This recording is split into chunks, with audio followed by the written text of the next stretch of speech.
हिंगोली जिल्ह्यात वाढत्या तापमानाचा मोठा फटका आता फळबागांना बसताना दिसतोय। हिंगोली जिल्ह्यातील वरुड इथे उष्णता आणि तीव्र पाणी टंचाईमुळे संत्र्याची बाग करपून गेल्यानं एका शेतकऱ्यावर स्वतःची बाग जेसीबीच्या माध्यमातून नष्ट करण्याची वेळ आली आहे। कडूजी पवार या शेतकऱ्यानं आपल्या 2 एकर शेतीमध्ये 150 संत्र्यांच्या झाडांची लागवड केली होती। मात्र वाढत्या तापमानामुळे संत्र्याची झाडं करपू लागली। बाग वाचवण्याचा प्रयत्न करूनही परिस्थिती नियंत्रणात न आल्यानं अखेर शेतकऱ्यानं जेसीबीच्या सहाय्यानं संपूर्ण बाग जमीनदोस्त केली आहे।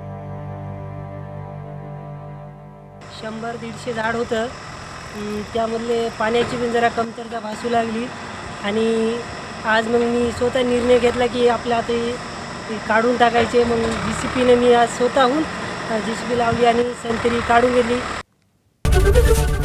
एबीपी माझा, उघडा डोळे बघा नीट।